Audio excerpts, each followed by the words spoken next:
एक समय की बात है। एक महात्मा अपने शिष्य के साथ घूमने के लिए निकले।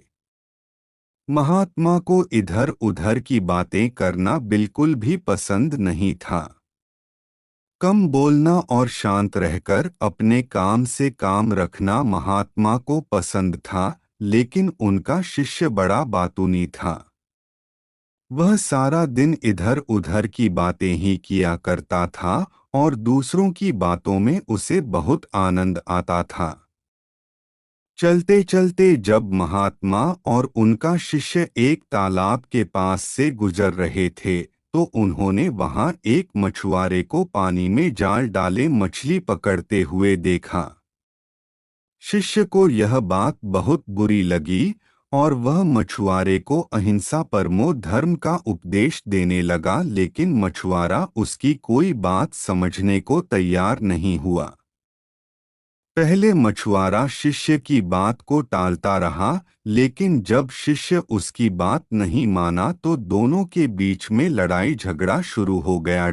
जब दोनों आपस में बहस कर रहे थे तो महात्मा आगे निकल गए था, लेकिन जब महात्मा ने दोनों को आपस में झगड़ते हुए देखा तो वह वापस लौटे और शिष्य को अपने साथ चलने के लिए कहा और शिष्य का हाथ पकड़कर महात्मा उसको अपने साथ ले गए।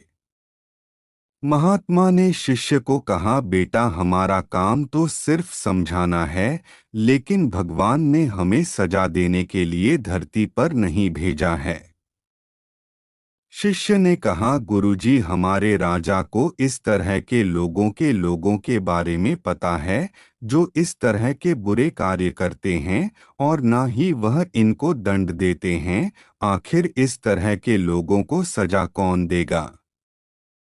शिष्य की बात सुनकर महात्मा ने कहा कि बेटा, तुम परेशान मत हो, इनको सजा देने वाली भी एक अलौकिक शक्ति इस दुनिया में है जो सब कुछ जानती है।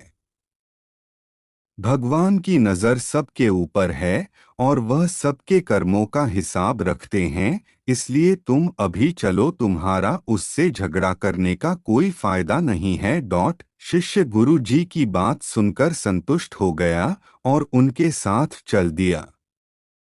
इस बात को बीते हुए 2 वर्ष का समय निकल चुका था। एक दिन महात्मा और उनका शिष्य फिर उसी नदी के पास से गुजर रहे थे। शिष्य भी 2 साल पहले वाली मछुआरे वाली घटना भूल चुका था।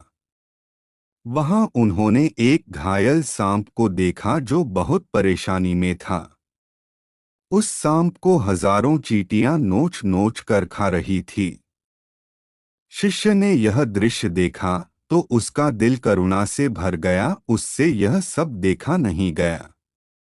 वह सांप को बचाने के लिए जाने ही लगा था कि महात्मा ने उसका हाथ पकड़ लिया और उसको जाने से मना कर दिया। शिष्य ने गुरु से पूछा, आप मुझे सांप को बचाने के लिए क्यों नहीं जाने दे रहे? महात्मा ने कहा, इस सांप को अपने कर्मों का फल भोगने दो। अगर तुमने इसको बचाने की कोशिश की तो इस बेचारे को अगले जन्म में फिर यह दुख भोगने पड़ेंगे, क्योंकि कर्म का फल सभी को भोगना पड़ता है।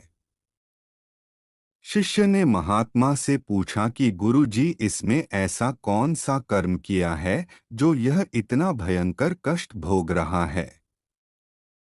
महात्मा ने कहा कि यह वही मछुआरा है जिसको तुमने 2 साल पहले मछलियों का ना मारने का उपदेश दिया था और वह तुम्हारे साथ लड़ने के लिए तैयार हो गया था। वह मछलियां ही यह चींटियां हैं जो इसको नोच नोच कर खा रही है।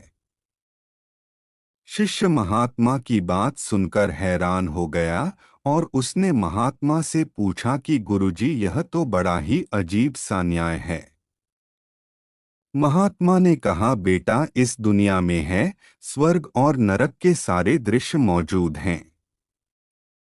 तुम्हें इस धरती पर हर जगह ईश्वर के न्याय के नमूने देखने को मिल सकते हैं, इसलिए अपने कर्म को हमेशा याद रखना चाहिए, क्योंकि सच यही है, जो हम करेंगे वह एक दिन हमें भोगना ही पड़ेगा।